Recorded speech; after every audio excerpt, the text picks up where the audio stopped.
এবার জাতীয় দলে ফুটবলার ছাড়বে না সিদ্ধান্ত নিল মোহনবাগান সুপার জায়েন্ট ম্যানেজমেন্ট। সেই বিষয়ে বিস্তারিতভাবে বলবো আজকের এই ভিডিওতে। তাছাড়া থাকছে মোহনবাগান সুপার জায়েন্টের খেলোয়াড় জেসন কামিন্স ইস্টবেঙ্গল ফ্যানদের দিকে বাজে অঙ্গিভঙ্গি করলো, সেই বিষয়ে আপডেট দেবো আজকের এই ভিডিওতে।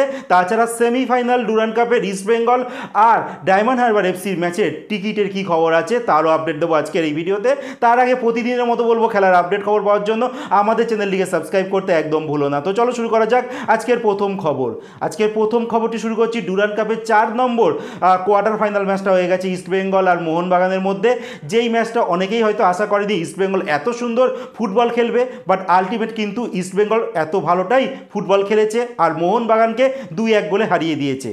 আর এই ম্যাচে প্রথম হাফে মোহনবাগান সুপার জায়েন্ট কিন্তু মাত্র একখানা শট নিয়েছে, তাও অফ টার্গেট, অন টার্গেট নয়। পুরো ম্যাচে কিন্তু দাপিয়ে খেলেছে ইস্টবেঙ্গলের গোটা টিম আর আলটিমেট ইস্টবেঙ্গল কিন্তু 2-1 গোলে জয়লাভ পেয়েছে। আর এই ম্যাচে হামিদ আহাদাত খেলার শুরুতেই মাসাল পেশিতে তিনি চোট পান, যার জন্য তাকে বাধ্য হয়ে উঠে যেতে হয়। দিমিত্রি দিয়ামান্তাখোস তার বদলি হিসেবে আসে আর সেখান থেকেই কিন্তু তিনি ম্যাচের হিরো হয়ে যান।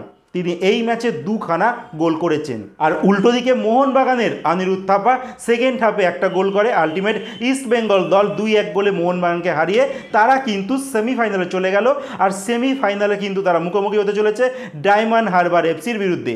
যেই ডায়মন্ড হারবার এফসি তাদের কোয়ার্টার ফাইনাল ম্যাচে জামশেদপুরের মাঠে জামশেদপুরকে হারিয়ে দিয়েছে। তো ইস্টবেঙ্গল আর ডায়মন্ড হারবারের ম্যাচটা কিন্তু হতে চলেছে যুবভারতী স্টেডিয়ামে 20 তারিখ সন্ধ্যে 7টা থেকে। আর এই ম্যাচের টিকিট তোমরা কিভাবে পাবে সেটা তোমাদের একবার জানিয়ে দিই। এই ম্যাচের টিকিট পেতে গেলে তোমাদের যদি অনলাইন নিতে চাও সেক্ষেত্রে 18, 19, 20 3 দিনই কিন্তু তোমরা টিকিট অ্যাভেলেবেল পেয়ে যাবে অনলাইনে। তারপর এই টিকিটটা রিডিম করাবার জন্য তোমাদের যেতে হবে মোহামেডান স্পোর্টিং ক্লাব তাঁবুতে, যেখান থেকে গিয়ে তোমরা এই ম্যাচের টিকিটটা কিন্তু রিডিম করে নিতে পারো। আর এছাড়া যারা তোমরা অফলাইনে টিকিট কাটছো, যদি ইস্টবেঙ্গল ফ্যান হয়ে থাকো তাহলে তারা ইস্টবেঙ্গলের ক্লাব তাঁবুতে যাবে, আর যদি ডায়মন্ড হারবার এফসি ফ্যান হয়ে থাকো তাহলে মোহামেডান স্পোর্টিংয়ের ক্লাব তাঁবুতে যাবে। সেখানে 18, 19 আর 20 তারিখ সকাল 11টা থেকে বিকেল 5টার মধ্যে কিন্তু টিকিট দেওয়া হবে। তো শুনে নিলে তোমরা আপডেটটা। এর পরের যে আপডেটটি দেবো, ইস্টবেঙ্গল আর মোহনবাগান ম্যাচের হারের পর কিন্তু মোহনবাগান দলের অজি ফুটবলার জেসন কামিন্স তিনি কিন্তু ইস্টবেঙ্গল ফ্যানদের দিকে মাঝখানের আঙুল দেখালেন, যেটা খুব খারাপ জিনিস ফুটবল মহলের।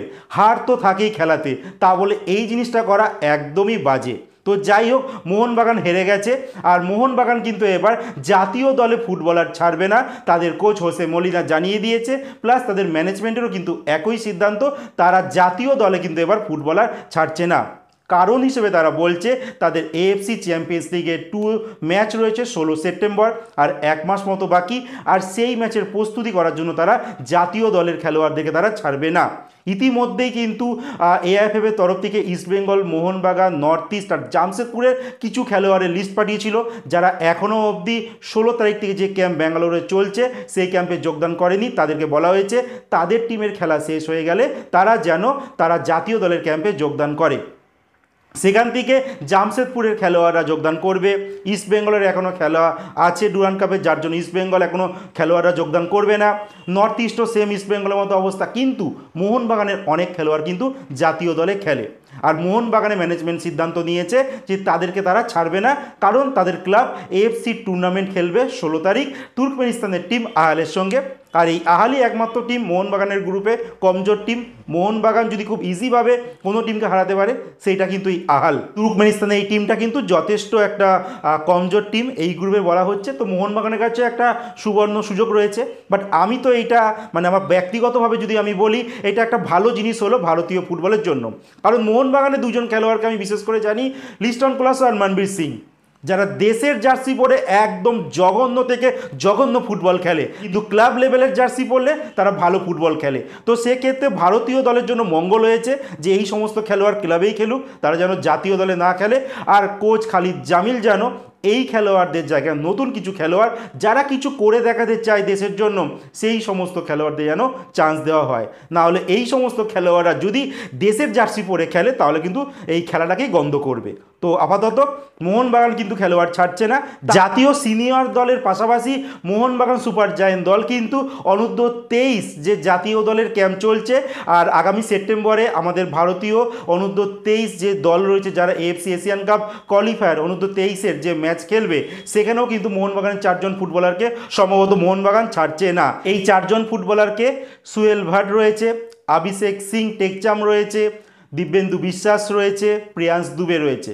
সম্ভবত যা খবর বেরিয়ে আসছে, অভিষেক সিং টেকচামকে হয়তো মোহনবাগান ছাড়বে না, বাকি 3জনকে ছাড়লেও ছাড়তে পারে। বাট জাতীয় দলের স্বার্থে আমার যা মনে হয় মোহনবাগানকে কিন্তু এই খেলোয়াড়গুলোকে ছাড়া উচিত, কারণ জাতীয় দল যদি ভালো কিছু করে দেখাতে পারে তাহলে কিন্তু ভারতের ফুটবলের নাম বিশ্বে ছড়াবে, যেটা কিন্তু ভারতীয় ফুটবলে হয় না।